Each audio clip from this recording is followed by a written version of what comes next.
डेरा सच्चा सौदा के प्रमुख बाबा राम रहीम को साध्वी रेप केस में 20 साल की सजा सुनाई गई है। वहीं 39 दिन बाद हनीप्रीत को भी गिरफ्तार कर लिया गया और दोनों के खिलाफ अब तक कई खुलासे हो चुके हैं। हाल ही में एक्ट्रेस और मॉडल मरीना कुंवर ने भी राम रहीम पर कई गंभीर आरोप लगाए हैं।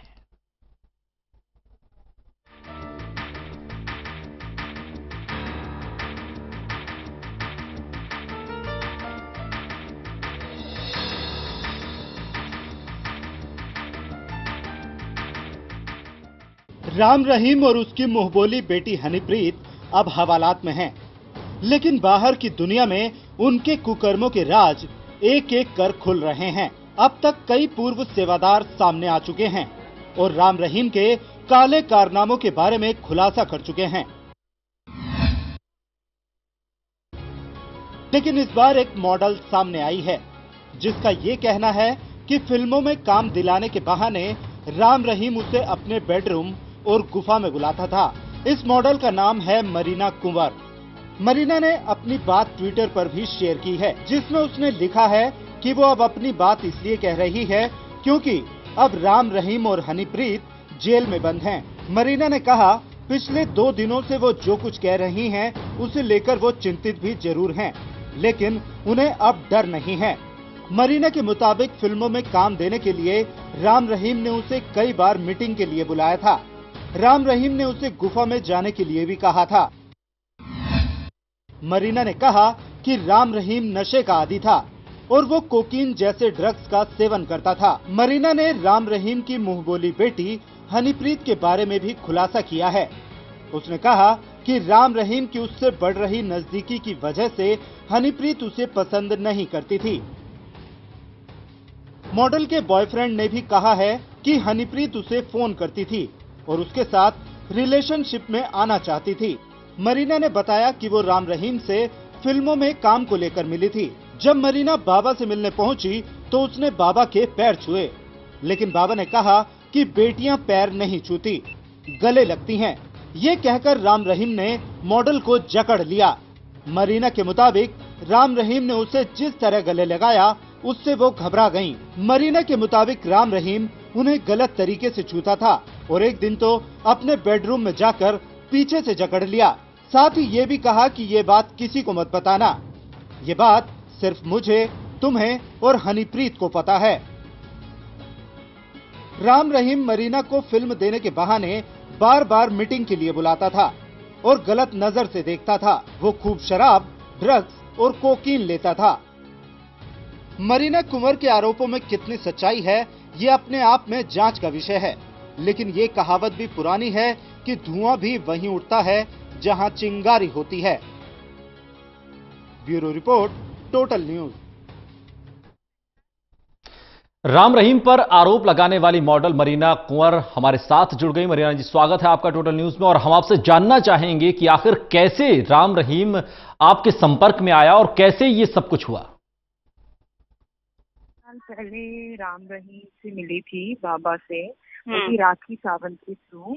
अच्छा, वो फिल्म बना रहे थे जिसके अंदर उनको एक एक्ट्रेस की जरूरत थी जो राखी को उन्होंने बोला था कि मुझे एक हॉट एंड सेक्सी लड़की चाहिए। अच्छा। और राखी मेरी फ्रेंड है, तो राखी ने मुझे बोला कि बाबा हैं और राम रहीम जो ऑलरेडी फिल्म बना चुके हैं और फिल्म बना रहे हैं, तो उसमें काम करना चाहेगी। और मतलब इतना उनका इतना नाम है और उनको इतने फॉलोवर हैं, उनको लोग भगवान की तरह पूछते हैं, और इससे पहले मुझे उनके बारे में इतना कुछ पता नहीं था। तो मैंने बोला ठीक है, उसमें कोई प्रॉब्लम नहीं है, मेरे को जाने में, मैं चलती हूँ। तो हम लोग गए बाबा के यहाँ पे, लाइक बॉम्बे में मैं उनसे मेरी मुलाकात हुई थी।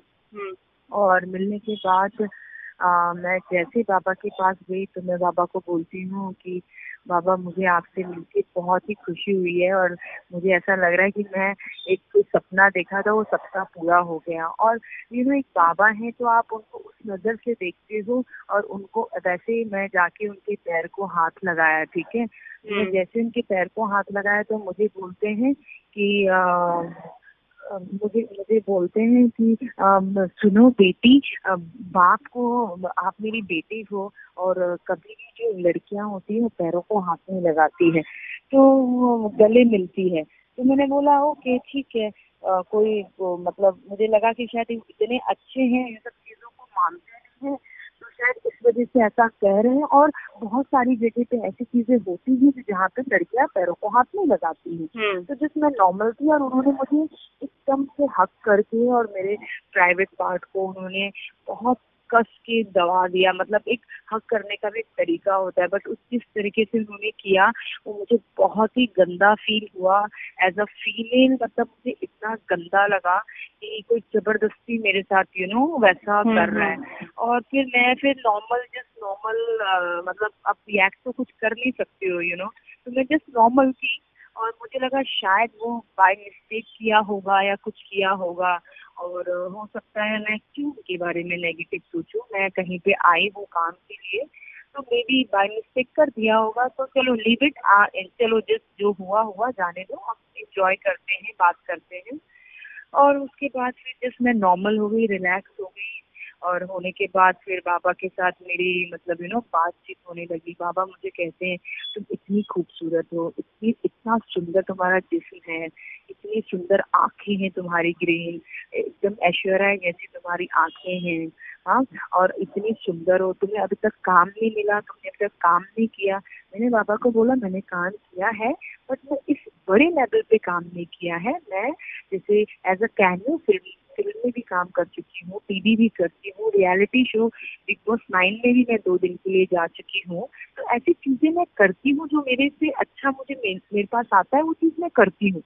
तो बाबा ने बोला आज के बाद तुम कोई भी एक छोटा काम नहीं करोगी।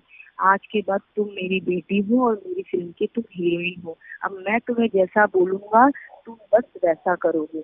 तो मैंने बोला ठीक है बाबा, आप जैसा बोलेंगे तो बिल्कुल वैसा ही करूंगी। और वहाँ पे हनीप्रीत भी बैठी हुई थी, और बार बार हनीप्रीत को बोल रहे थे कि देखो कितनी मासूम है, कितनी सुंदर है, कितनी अच्छी इसकी फिगर है।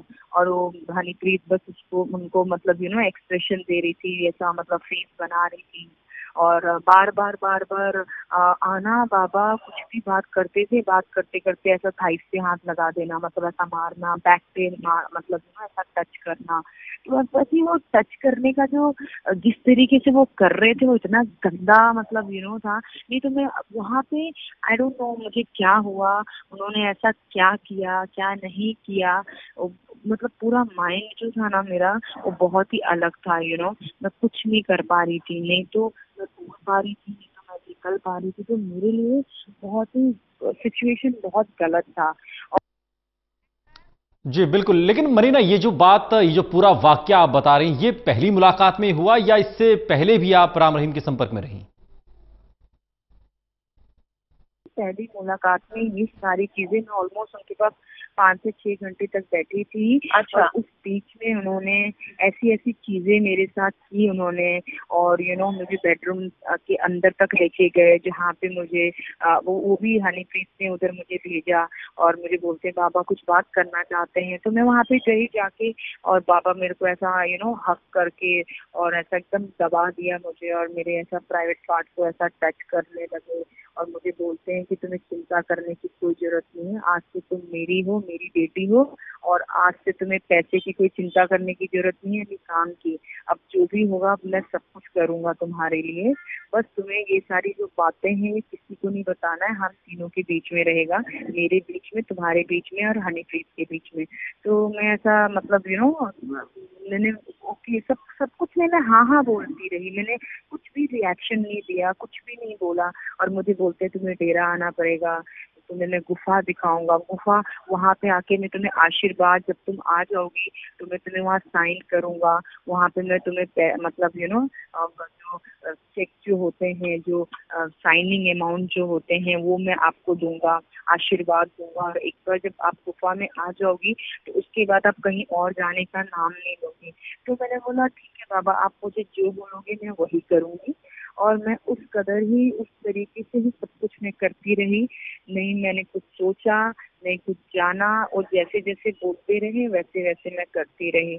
और सबसे सिचुएशन बहुत गंदा तब हो गया था कि आप ये सोचिए कि एक लड़की एक रूम के अंदर है और वहाँ पे कुछ कोई भी नहीं है, और उस लड़की के साथ ऐसा जबरदस्ती किया जा रहा है, और मैं उस चीज को नहीं तो मना कर रही थी, नहीं तो मतलब लिटरली मेरी आंखों से कहते हैं आंसू आ रहे थे कि मैं करूँ तो करूँ क्या, मैं कैसे यहाँ से निकलूं और कैसे इस बाबा से निकलूं। क्योंकि मुझे पता चल गया था कि ये बाबा फ्रॉड बाबा है, कि कोई भी बाबा इस कदर किसी लड़की को छूता नहीं है और किसी भी लड़की के साथ पहली मुलाकात में ये सारी चीजें नहीं बोलता है। और इनफैक्ट मुझे तो उनकी हरकतों से तो यही लगा कि उन्होंने इतना पिया हुआ था, इन्होंने पता नहीं क्या ऐसा ड्रिंक लेते थे। इनफैक्ट जब मैं अंदर गई तो मुझे उन्होंने वो सबको सबको देते थे, ये जूस पियो, ये पियोगी तो इससे तुम्हारा सारा गंदगी निकल जाएगा, माइंड एकदम क्लीन हो जाएगा, पॉजिटिव सोचोगी। और और मेरे लिए कोई भी कुछ नेगेटिव सोचता है तो मुझे पहले से पता चल जाता है उस इंसान के मतलब बारे में कि वो मेरे लिए क्या सोच रहा है। तो ऐसी चीजें, ऐसी बातें, ऐसी चीजें करे वो इंसान, मेरे साथ उसने किया कि आप बोलेंगे कि मैंने पूरी दुनिया देखी है और आई डोंट नो कि मैं उस बाबा के चक्कर में कैसे फंस गई, मुझे खुद को भी नहीं पता। और मैं 3 महीने नहीं तो मैंने 1 रुपए का काम किया, नहीं मैंने कुछ भी किया। बॉम्बे में रहना इट्स वेरी डिफिकल्ट और मैंने इतने बुरे दिन देखे हैं वो 3 महीने में, और मैं सिर्फ वेट करती रही क्योंकि अब मुझे बाबा की फिल्म मिल रही है और मैं बाबा की फिल्म की हीरोइन बन रही हूँ। जी जी, लेकिन मरीना सवाल यह भी है कि जब ये सब आपके साथ हो रहा था तब आप आखिर चुप क्यों रही और तब आपने आवाज क्यों नहीं उठाई, और अभी आप ये आरोप आखिर क्यों लगा रही हैं? नहीं, आप ये बताइए, मैं बहुत डर चुकी थी, मैं इतनी डरी हुई थी। आज बिलीव नहीं करेंगे कि मैं इंटरव्यू दे रही हूँ, सब कुछ दे रही हूँ, बट मैं इतनी डरी हुई हूँ। इस टाइम भी मुझे ये नहीं पता कि कल मेरे साथ क्या होगा, वो लोग क्या करेंगे। उस टाइम भी मैं आवाज उठा सकती थी। इनफैक्ट मैंने अपने जो मेरे बहुत क्लोज दोस्त हैं, मैंने उनको बोला कि मेरे साथ बाबा ने ये सारी चीजें की है, मैं चाहती हूँ कि बाबा को पूरी दुनिया के सामने लाऊं। और मैं ट्विटर पे, आप बिलीव नहीं करोगे, मैंने उनके खिलाफ लिखा भी था। और उन लोगों ने मुझे, जो आसपास के जो लोग होते हैं ना, वही आपको डराते हैं। उन्होंने मुझे इतना डराया, कहते हैं तुम्हें उसका पावर नहीं पता, तुम्हें पता भी नहीं चलेगा कि तुम रातों रात कहाँ से कहाँ चली जाओगी, तो ये सब झमेले में मत पड़ो और उस इंसान से मिलो मत, भूल जाओ। सोचो, एक सपना था, सपना आँख खुली और सपना देखा था जो टूट चुका है। तो वो अंदर अंदर तो कहीं ना कहीं खाई जा रही थी चीजें। आपके साथ ये चीजें ऐसी हुई हैं, किसी के साथ जब चीजें होती हैं तो उसी को पता होता है कि फीलिंग कैसी होती है। वो चीजें तो जब तक आप किसी के साथ नहीं होगा तब तक कैसे पता चलेगा। बिल्कुल, लेकिन मरीना, राम रहीम और हनीप्रीत के रिलेशन को लेकर बात की जाती है, आप दोनों से मिली हैं, दोनों को जानती भी है, तो आखिर उनका रिलेशन कैसा था? उनका रिलेशन तो मैं फ्रैंकली बोलूं कि वो बाप बेटी तो किसी एंगल से है नहीं, ठीक है।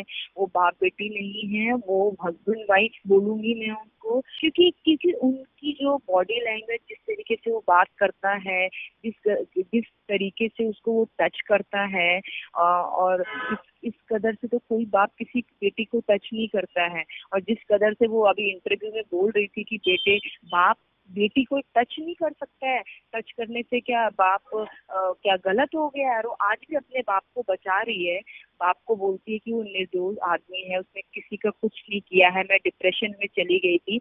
उसको शर्म नहीं आती है ऐसी बातें करते हुए, खुद एक औरत है और उसने इतनी सारी औरतों के साथ अत्याचार किया है इस इंसान ने। तो कहीं ना कहीं आप बोलेंगे मुझे, मैं इतना, आज मैं भी आपको बोलूंगी कि मैं आई डोंट नो, मैं आप लोगों को ये सारी स्टोरी तो बता रही हूँ, बट मुझे ये नहीं पता कि कल मेरे साथ क्या होगा। मैं कल मतलब ऐसा नहीं हो मेरे साथ कुछ बुरा हो जाए, मेरे फैमिली वालों के साथ बुरा हो जाए, क्योंकि इनके इतने सारे भक्त हैं, इतने सारे डेरे के लोग अभी भी घूम रहे हैं इधर उधर, आज भी उनको अंधविश्वास है, उनको आज भी ऐसा लगता है कि बाबा सही है, बाकी लोग सब गलत है। बिल्कुल मरीना, आपकी चिंता अपनी जगह जायज है, लेकिन एक बात यह भी सामने आई है कि हनीप्रीत आपके बॉयफ्रेंड को फॉलो कर रही थी और नजदीकियां बढ़ाना चाह रही थी। नहीं, मेरा जो एक्स बॉयफ्रेंड था, he is not my boyfriend, वो मेरा पहले एक्स बॉयफ्रेंड था। अभी तो एक्स बोलेंगे क्योंकि मेरे साथ उसका कोई रिलेशन नहीं है, वी आर फ्रेंड, क्योंकि हम लोग सेम इंडस्ट्री में काम करते हैं, तो उस चीज को हम वो नहीं कर सकते। अभी सेम फिल्म में आप काम कर रहे हो, वो मेरा एक्स है या जो भी था, अब था, बट काम तो साथ में करना है। तो उसने उसको भी ट्राई किया, पर्सनली उसको हनीप्रीत उसको मैसेज कर, वो सॉरी फोन करती थी, क्योंकि ये लोग बहुत शाने थे, लोगों को पता था कि कुछ भी हम ऐसा सबूत नहीं छोड़े। और इनफैक्ट बाबा से वो सब छुपा रही थी, बाबा को कुछ पता नहीं है कि हनीप्रीत क्या कर रही है। और हनीप्रीत को तो बाबा का सब कुछ पता था, क्योंकि बाबा उसके बिना कुछ करते नहीं थे। तो उसने उसको बहुत ट्राई किया और बहुत बोला आ जाओ मेरे से मिलने, हम ये सारी बातें किसी को पता नहीं चलेगी, सिर्फ हम दोनों के बीच में होगा। तो ये चीजें उसने मुझे बताया, तो मैंने बोला कि प्लीज तुम ये सब मत करो, यू नेवर नो, कहीं वो बाबा ही सब कुछ करवा रहा हो, क्योंकि वो बाबा इतना घटिया बाबा है। तो तुम प्लीज ये सब झंझट में नहीं पड़ो, और कल को लोगों को ये लगेगा कि तुम मेरे एक्स बॉयफ्रेंड हो, क्योंकि बाबा को ये चीज पता थी। बाबा ने सब मेरा गूगल में, मेरे सामने बाबा ने गूगल सब चेक किया, और सब मेरी पिक्चरें निकाल के, मेरी बिकनी पिक्चर, जैसे मैंने एफएचएम इंडिया टुडे के लिए मैंने कवर पेज किया था 2009 में, as a semi nude picture थी, उसके लिए भी वो बाबा ने मुझे बोला, कहते तुम इतनी बोल्ड हो, 2009 में तुम ऐसी पिक्चरें करती थी, तुम कितनी बोल्ड हो। मैंने कहा बाबा ये मेरा काम है, बात ये नहीं कि मैं नॉर्मल लाइफ में ऐसी नहीं होती हूँ, बस ये मेरा काम है तो मुझे करना ही पड़ेगा। तो बाबा को सब कुछ मालूम था, उसके बारे में भी, मेरे बारे में भी, सबके बारे में उसको पता था, हनीप्रीत को सब कुछ पता था। बट ये जाल में मुझे फंसाना चाह रहे थे पूरी तरीके से, बस मुझे डेरा में बुलाना चाह रहे थे, गुफा में बुलाना चाह रहे थे। उनका मोटिव यही था कि मैं कैसे भी करके गुफा में आ जाऊं। बस मैं डेरा नहीं गई, मैं डेरा जाने से बच गई। इनफैक्ट एकदम से सारा कुछ हो चुका था, उन्होंने मुझे बोला तुम टिकट, मेरे को बोलते तुम बिजनेस क्लास करा के आ जाओ और ऐसा कर लो, ये कर लो, रहने का अच्छा, और पता नहीं चलना चाहिए कि तुम कहाँ आ रही हो, क्या है, इस तरीके से। तो मैं डेरा जा नहीं पाई, और वो जाते जाते मैं बच गई। नहीं तो आज मैं डेरा और गुफा में जाती तो शायद आई डोंट थिंक सो कि हम बच सकते थे, इम्पॉसिबल है, नहीं बच सकते थे।